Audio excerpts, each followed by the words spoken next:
Well, what's going on, YouTube? This is What Would Josh Do, and this is a video of something new. This company reached out to me, and I saw it, and I was like, that's pretty cool. So they added a little note for me about being one of the first people to test this Storm 2. That's what it's called. Now, it was wrapped up, but this is a prototype unit. And then in here, we've got a little bit more stuff, and then we're gonna get to what this thing does do. And we've got a nice yellow. This is my only yellow one. Interesting. Type C to Type C. So first of all, we killed this thing because I actually use it almost every day for my Chromebook. So let's bring this over here, and I've already got an Anchor Type-C cable plugged in. This is my most powerful charger at 60 watts. I do not have a more powerful one to test. So actually, before we do that, let's go over the unit. Again, it is dead. It needs to be charged.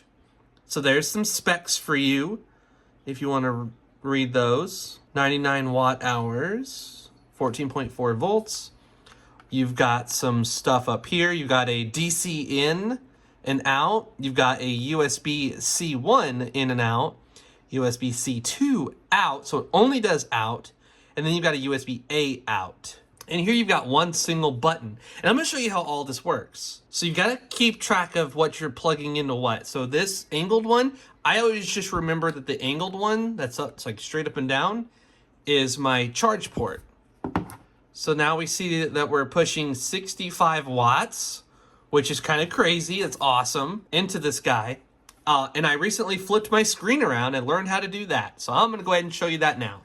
So we're basically going to hold down this button, and we're going to keep pressing it until we find the display. We hold it down, we keep clicking until we find display direction. And this might be the one I was already on. Okay, so that was the one I was already on. So it'll be an easy way to show you how to get back to it. So we're gonna go to display direction. On the first one, we're gonna long press it. And just so I don't have to have that cable bent. And what's really cool is it shows you that the input right now is at 51 watts that it's pumping into this thing. And the top right, we see that the battery percentage is at 18%. So this thing is actually quite low on the internal battery. And to make things really, really cool, you got that DC output. So let's show you what all that can do. Let's go into the settings, and we see DC output. We can hold down on the button. That's really hard to see for some reason. I don't know why. There we go, that's a little better. We've got 1 volt. We've got -1 volt. So we can basically change it. So you see that it's at 12 volts right now. We can get rid of one of those volts. Now it's 11. Go down to 10. Go down to 9. So now we have 9 volts. All right, I'm having some technical difficulties with this. I don't know if it's just the charger or what. So let's drop it down to just 45 watts with this 45 watt power delivery charger and see if maybe that was just causing it to mess up. But anyways, let's go back to that screen. So now we can change it from 9 to 10 to 11 to 12, and we can turn it on. Warning, my nails look horrible. But it says, do not plug in any input device when the DC output is switched on. And then you've got the X to exit out. And there you go. As far as other options that we have in here, we can see the battery info of the 4 different batteries. You can change it to Celsius or Fahrenheit, whichever you prefer. You have a timer. You can choose the display sleep, so you can have it stay on, or you can have it turn off after 1 minute or 5 minutes, or you can change the direction like we showed in the beginning. And then you can power the unit off, and then we can exit the settings. If I had a cable, which I don't have, you could plug it into here. I was able to find this. This is in my closet buried away, but I couldn't find the actual cable that I connect all these to, if it even fit in that slot right there anyway. But that's really, really neat because you could basically have like an old Chromebook, like my daughter's old Chromebook, where you don't have a charger to it anymore, or they've broken the charging cable and you don't want to buy a new charger, and I can just change it. I can look at the back of the Chromebook and see, okay, it calls for 19 volts.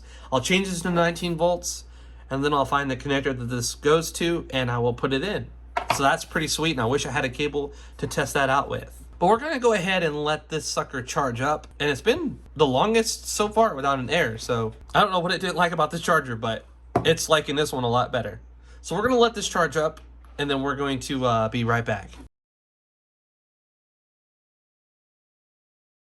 All right, so it's been a minute, and now we are at 100%. This battery is fully topped off, as you may have, if I included the video of it, or a time lapse of it charging, because I'm a goof.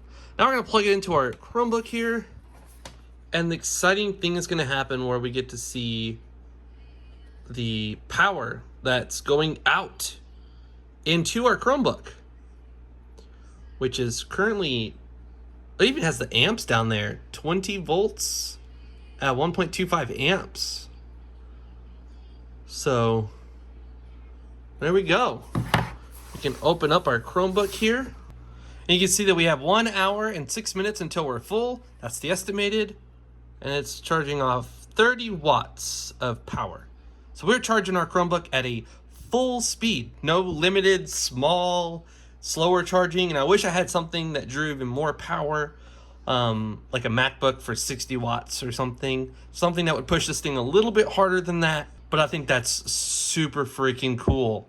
And one of the neat things about Chrome is that you can see the power to show you the charging information. It's like harder to read because it's more like nerd stuff, but it's there. But you don't need all that because you've got this guy telling you that, whoa, okay, so we hit 40 watts there. And I forgot to include the USB port also does it as well. So in my RC car unboxing, I plugged in a little cheap USB balance charger that you get, and I could see that I was pulling about 5.5 watts into that battery via USB. So it was 5 volts, 1 amp pretty much. But you can tell all that with the USB port on here as well. So I'll have a link to this in the description below if you want to check it out. Again, this is a prototype unit. This is like one of the first ones out there in the, people like me's hands. So this will get possibly updated and changed a little bit here and there in time. But for now, this is what we got. If you enjoyed the video, give it a thumbs up. If you're new to my channel, please subscribe. This is What Would Josh Do, and I'm out.